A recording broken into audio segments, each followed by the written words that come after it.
Good morning সবাইকে। এখন বাজে হচ্ছে সকাল 9টা। আর দেখো চারদিকটা এত ভালো লাগছে যে আমি একটু রাস্তায় ঘুরতে বেরিয়ে পড়েছি বাবুকে নিয়ে।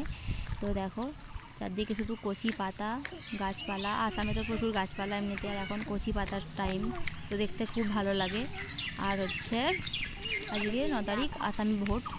তো ভোটে এখানে মানে যদি আমি না জানতাম যে এখানে আজকে ভোট হচ্ছে তো জানতেও পারতাম না, কারণ এতই মানে শান্তিভাবে ভোট হয়।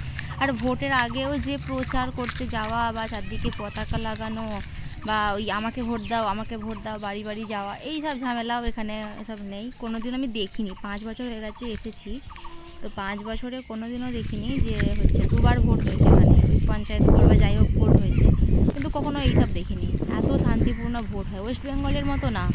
আর ওই ওয়েস্ট বেঙ্গলের র্যালিতে যখন যায় ওই রাস্তায় মানে লোকজন শেষ হবে না, হয়েই যাচ্ছে তো যাচ্ছে, এখানে ওইসব কোনো দিন হয় না, এত ভালো ভোট হয় এখানে। আর দেখো বৃষ্টি হয়ে এটা খেলার মাঠ, পুরো নদী হয়ে গেছে, গঙ্গা না নদী না সমুদ্র যাই বলবে, প্রচুর বৃষ্টি হয়েছে, পুরো সবুজ আর গাছপালা একদম ধুয়ে দেখো পরিষ্কার হয়ে গেছে। এত মানে ভালো লাগছে চারধারটা দেখতে। পাহাড় দেখা যায় কিন্তু এখন ওয়েদারটার জন্য পাহাড় দেখা যাচ্ছে না।